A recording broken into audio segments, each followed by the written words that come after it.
우리는 계속해서 시편의 끝을 향해서 말씀을 묵상해 가고 있습니다. 오늘 묵상할 146편부터 마지막에 150편은 할렐루야로 시작해서 할렐루야로 끝나는 시편의 말씀입니다. 그중 첫 번째 시인 146편을 오늘 한번 살펴보겠습니다. 이 시는 이전에 우리가 묵상했던 시들에서 볼 수 있었던 다윗의 시 혹은 솔로몬의 시와 같은 표제가 붙어 있지 않습니다. 다만 70인역과 같은 다른 역본에서는 학개와 스가랴의 저작을 언급한 걸로 보아서 포로기 이후에 쓰여졌을 것이라 생각할 수가 있습니다. 그래서 오늘 묵상하실 때에 포로기 이후의 회중 앞에서 하나님을 찬양하는 상황을 상상하며 함께 묵상해 보시기를 바랍니다. 첫 번째로 우리의 삶은 하나님을 찬양하는 데에 헌신되어야 한다는 것입니다. 우리 함께 1절부터 2절을 함께 찾아서 읽도록 하겠습니다. 시작. 할렐루야 내 영혼아 여호와를 찬양하라. 나의 생전에 여호와를 찬양하며 나의 평생에 내 하나님을 찬송하리로다. 아멘. 말씀드렸듯이 할렐루야로 말씀을 시작한 시인은 먼저 자신의 영혼에게 찬양하라고 권면하고 있습니다. 그리고 찬양하리라, 찬송하리라 다짐하고 있습니다. 누구를 찬송할 것이라고 합니까?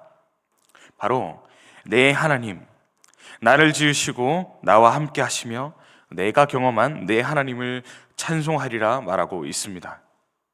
우리는 세상의 다른 무엇도 아닌 내 자신이 아닌 우리를 찾아오신 내 하나님을 찬양해야 하는 존재인 것입니다. 그런데 종종 나는 하나님을 믿었고 잘 살다가 죽기 전에만 또 찬양하면 되는 것 아니냐라는 논리를 펼치는 사람들이 종종 만나게 됩니다. 마치 미션을 채우면, 미션을 통과하면 구원을 얻는 것처럼 간단하게 얘기하기도 합니다. 하지만 그럴 때 우리는 이렇게 답할 수 있어야 합니다. 성경에는 분명히 얘기하고 있습니다. 하나님을 생전에 찬양하며 평생에 찬송하리로다. 이 시인은 사는 동안에 또 우리의 삶 전체로 하나님을 예배하리라 다짐하고 있습니다. 사랑하는 성도님들, 우리의 삶도 146편의 말씀처럼 할렐루야로 시작해서 또 할렐루야로 끝나야 할 줄 믿습니다. 또한 정말 말 그대로 처음과 끝만이 아닌 그 사이에 할렐루야가 우리의 삶 곳곳에 빠짐없이 있어야 할 줄 믿습니다. 이것이 우리가 말씀을 들을 때에 우리의 부담으로 다가오는 것이 아니라 기쁨으로 또 자유함으로 받기를 원합니다. 하나님을 찬양하기를 내 영혼에게 권면하고 평생에 찬양하기를 다짐하시는 저와 성도님들 되시기를 축복합니다. 두 번째로 시인은 6절부터 예배의 대상이신 하나님이 어떠한 분인지 고백을 하고 있습니다. 먼저 그분은 천지를 지으신 창조주이십니다. 모든 것을 지으셨으며 그렇게 진실하셔서 믿기에 부족함이 없으신 분이십니다. 정말 신실하셔서 우리가 믿기에 부족함이 없으신 분이십니다. 다음으로 정의로우신 하나님을 고백하고 있습니다. 억눌린 자를 위해 정의로 심판하시면서도 주린 배를 채워주시며 진정한 자유와 평강을 주시는 분이십니다. 그리고 마지막으로 의로우신 하나님을 나타내고 있습니다. 하나님은 의인들을 사랑하시며 나그네와 고아와 과부를 지켜주십니다. 반대로 악인들을 미워하셔서 그들의 길을 굽게 하십니다. 우리가 잘 알고 있는 시편의 1편의 말씀과 같은 내용입니다. 이전에 제가 한번 설교했던 것처럼 하나님은 스스로를 계시하여 주심으로 우리에게 하나님이 누구인지를 알게 하십니다. 또 우리 삶에서 역사하심으로 우리 삶을 이끌어 가심으로 내 하나님을 경험하게 하십니다. 이를 통해 우리는 하나님을 찬양하게 되며 또 하나님을 찬양할 수 있는 줄 믿습니다. 그리고 이러한 하나님의 일하심은 우리의 믿음의 자녀들을 통해서도 나타나게 됩니다. 하나님의 손뿐만 아니라 우리를 사용하셔서 우리를 통하여서 하나님의 사랑을 보내어 주십니다. 우리가 구절에서 고백했듯이 고아와 과부, 나그네와 같은 취약계층을 보호하심이 우리 말씀으로 알고 있듯이 초대교회의 성도들을 통해서 또한 나타난 바가 있습니다. 성령을 받음으로 자신의 것을 팔아서 사도들의 발 앞에 놔두었던 성도들의 삶은 또 하나님의 이루어심을 담게 나타난 결과입니다. 하나님을 찬양하는 저와 성도님들의 삶이 이러한 성령 충만한 삶이 되었으면 좋겠습니다. 우리 삶이 하나님의 일하심이 드러나는 삶이 되기를 간절히 소망합니다. 또 그 삶에서 하나님을 찬양할 때에 하나님의 이루어심을 차차 닮아가는 그러한 삶이 되기를 간절히 소원합니다. 마지막으로 하나님을 우리의 도움과 소망으로 두라는 것입니다. 감사하게도 우리가 앞서 얘기했던 하나님의 성품과 또 하나님이 어떠하신 분인지를 우리가 말씀을 통해서 정말 잘 알고 있습니다. 또 찬양받기에 합당하신 분임을 우리가 매번 공감하며 이해하며 또한 잘 찬양해내고 있습니다. 하지만 우리가 주일을 지날 때에 또 기도회를 지날 때에 정말 우리가 살아가는 우리의 삶 속에서 하나님을 찬양해야 합니다. 하지만 그럴 때마다 우리는 어려움을 겪습니다. 하나님을 매 순간 찬양해야 함을 알면서 우리의 입뿐만 아니라 우리의 행동으로 또 우리의 평소의 말로써 하나님을 찬양해야 함을 잘 알면서도 잘 집중하지 못하고 있습니다. 이 찬양에 잘 집중하지 못하고 어렵게 만드는 것이 무엇입니까?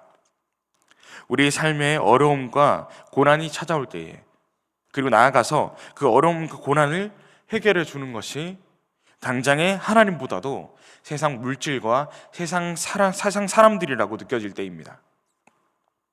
하나님을 기대하는 대신, 하나님의 도우심을 먼저 찾는 대신 세상의 도움이 즉각적이고 효과적이라고 믿어서 먼저 찾게 되는 우리를 볼 때입니다. 이 시의 청중이었던 포로기의 백성들도 같았습니다. 당시 유대로 돌아온 백성들의 상황이 풍족하지 않았음을 우리는 이전의 말씀을 통해서 잘 알고 있습니다. 하나님의 성전을 회복하겠다, 또 성벽을 회복하겠다라는 정말 큰 뜻을 가지고 하나님께서 주신 말씀을 가지고 유대로 돌아왔지만 화려했던 성전은 무너져서 이제 지어야 하고 위협을 무릅쓰며 성벽을 다시 쌓아야 하는 상황이었습니다. 먹을 것도 당장에 부족했으며 돈을 갚지 못해서 자녀들을 종으로 팔기도 했습니다. 이 상황에 백성들은 당장에 그들이 예배하고 찬양한 하나님보다 물질, 귀인들, 또 다른 이방 족속들에게 의지할까 고민되었을 것입니다. 시인은 이런 상황에 다음과 같이 고백합니다. 우리 함께 3절과 4절을 찾아서 읽겠습니다. 시작. 귀인들을 의지하지 말며 도울 힘이 없는 인생도 의지하지 말지니 그의 호흡이 끊어지면 흙으로 돌아가서 그날에 그의 생각이 소멸하리로다. 아멘. 너희는 귀인을, 즉 당대의 귀족을 의지하지 말아라. 그들은 너희를 구원할 수 없는 이들이니 의지하지 말라. 이렇게 얘기를 하고 있습니다. 왜냐하면 당장 강해 보이는 그들도, 당장 우리의 문제를 해결해 줄 것만 같은 그들도 결국 하나님께서 지으신 이들이니 죽으면 똑같이 흙으로 돌아갈 것이기 때문입니다. 그 놀라운 능력과 생각도 죽었을 때에, 그들이 사라졌을 때에 더 이상 찾을 수 없고 의지할 수 없을 것이기 때문입니다. 당장 우리가 살아가면서 몇 번인가 느꼈듯이 당장에 도움이 되는 이들도, 또 당장에 우리가 도움이 되어서 우리를 감동케 하는 이들도 결국은 실망하게 되고 또 우리로 하여금 그들을 실망케 만들게 됩니다. 우리 부족함을 채우고 고난을 넘게 하는 것은 그들이 아니라는 것입니다. 오히려 시인은 5절에서 조상인 야곱의 하나님을 우리의 도움으로 또 소망으로 두라고 말하고 있습니다. 이스라엘의 조상 야곱의 하나님이 어떠한 분이십니까? 자신의 꾀와 능력을 의지하던 야곱이었습니다. 하지만 하나님은 그를 변화시켜서 하나님께 도움을 구하게 하셨습니다. 자신의 것이 자신의 능력이 아니라, 자신의 것으로 된 것이 아니라 모두 하나님의 덕분임을 고백하게 하셨습니다. 그리고 결국 약속하신 것, 혼자 있을 때에 하나님이 약속하신 그 언약을 모두 이루어 주신 신실하신 분이십니다.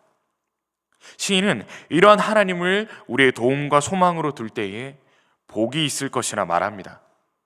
시편에 종종 등장하는 이 복은, 시편 1편부터 계속해서 등장하는 이 복의 원의미는 행복하다입니다. 성도님들, 살아가면서 행복하십니까? 우리가 하나님께 우리 도움과 소망을 둘 때에 진정으로 행복한 삶을 살아갈 줄 믿습니다. 그리고 마침내 찬양 끝에 다시 오실 예수님과 또 하나님의 나라에서 우리가 다시 살아갈 때에 비로소 참된 행복의 마침표를 찍게 될 줄 믿습니다. 사랑하는 성도 여러분, 10절의 고백과 같이 신실하신 하나님께서 주의 자녀들을 영원히 다스리실 줄 신뢰하십니까? 그렇다면 우리는 오늘도 하나님을 찬양해야 합니다.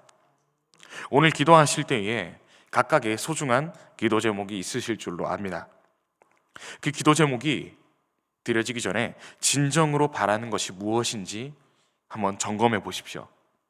그리고 그 기도가 만약 하나님을 찬양하는 것과 많이 멀어져 있다면, 또 하나님 외에 다른 것을 의지하게 되는 기도라면 우리의 시선을 한 번 더 점검해서 주님께 다시 올려드리는, 주님께로 다시 정리하는 시간이 되었으면 좋겠습니다.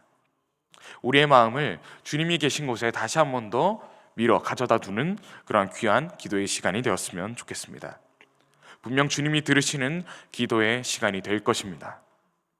오늘도 하나님을 찬양하며, 할렐루야 하나님을 찬양하며 하루의 시작과 끝을 주님께 올려드리시고 하늘의 도움과 소망을 두는 행복한 하루가 되시기를 간절히 축복합니다. 기도하겠습니다. 할렐루야, 내 영혼아 여호와를 찬양하라. 우리 찬양을 받으시는 하나님 참으로 감사합니다. 우리 평생에 하나님만을 찬양하며 찬송하기 원합니다. 세상에 의지하지 않고 하나님께 도움과 소망을 두는 행복한 삶을 살게 하여 주십시오. 주를 찬양하는 자녀들 가운데에 오늘 말씀과 같이 어려움을 겪는 이들이 있습니다. 주께서 말씀하신 것처럼 정의로 심판하시고 부족한 것을 채우시며 의인들을 일으켜 주시고 악인들의 길은 굽게 하여 주십시오. 나아가서 이 일하심에 사용되어지는 주의 자녀들 되어지기를 간절히 원합니다. 하나님을 찬양하고 하나님의 이루어심을 따라 살아갈 때에 성령님을 따라 예수님의 사랑을 실천하는 귀한 주의 자녀들 되게 하여 주십시오. 우리가 영원히 다스리시며 영원히 우리의 삶을 통치하실 주님을 신뢰합니다. 할렐루야. 언제나 찬양이 되시는 예수 그리스도의 이름으로 기도드렸습니다. 아멘.